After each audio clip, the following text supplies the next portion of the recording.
Ano nga ba ang nangyari at bakit nadulas sa PBA draft order sina Richie Rivero, John Amores, at Kit Jimenez? Si Richie Rivero, isa sa mga collegiate star na nanalo ng UAAP Championship na may magkaibang koponan, ang YouTube sensation na si Kit Jimenez, veteran guard na si Fran Yu, at ang controversial na JRU player na si John Amores ay nakaakit ng atensyon sa mga basketball fans bago magsimula ang PBA draft. Ngunit sa hindi inaasahan, ang mga player na ito ay nawala sa radar ng mga PBA team sa mismong draft day. Isa sa inaasahang magiging first rounder sa rookie draft, ang high-flying guard na si Richie Rivero ay hindi napili ng mga PBA teams hanggang sa kalagitnaan ng second round kung saan napili siya ng Phoenix Fuel Masters bilang 17th overall pick. Napili lamang si Fran Yu sa ika-4 na round at si John Amores sa ika-5 round, habang si Kit Jimenez ay nadulas hanggang sa ika-9 na round na ikinagulat ng mga basketball expert. Ano nga ba ang nangyari sa kanila at humantong sila sa ganitong sitwasyon? Ang isa sa mga paliwanag dito ay ang pagdating ng mga Phil-M prospect mula sa ibang bansa matapos magluwag ang PBA sa eligibility rule.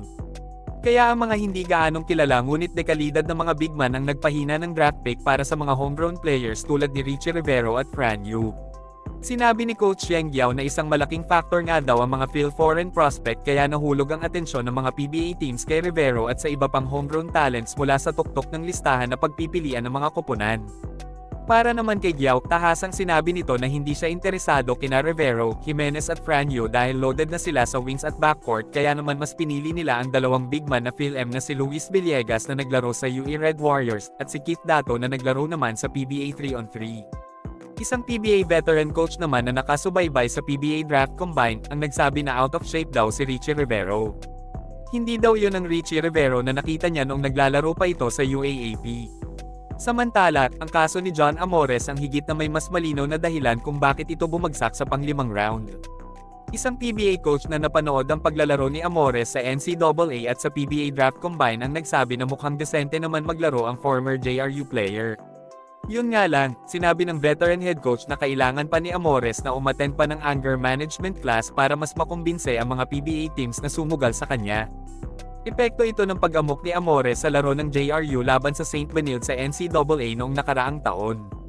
Para naman kay Kit Jimenez, bagamat madami siyang nakaka-inspire na kwento sa kanyang YouTube channel, o ang husay na ipinakita niya sa MPBL, o sa mga videos na kasama ang Mavs Phenomenal na umani ng milyon-milyong views sa social media, ay halatang walang masyadong epekto sa mga PBA teams.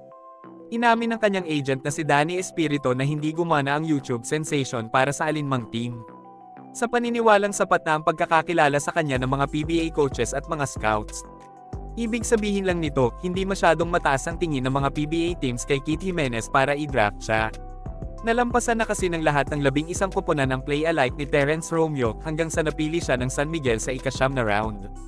Salamat na din sa kanyang agent na si Danny Espirito dahil ito ang nagbigay ng tip sa SMB para kuhanin si Jimenez. May mga coaches kasi ang nagsabi na hindi daw masyadong nakakatulong ang kasikatan dahil magiging distraction daw ito sa mga PBA teams. Sinabi pa ng isang PBA coach na hindi daw fit ang playing style ni Jimenez sa kahit anumang koponan sa liga. Ang problema pa daw sa style of play ni Jimenez, kailangan muna niyang makuha ang bola para mas maging mabisa ang kanyang paglalaro.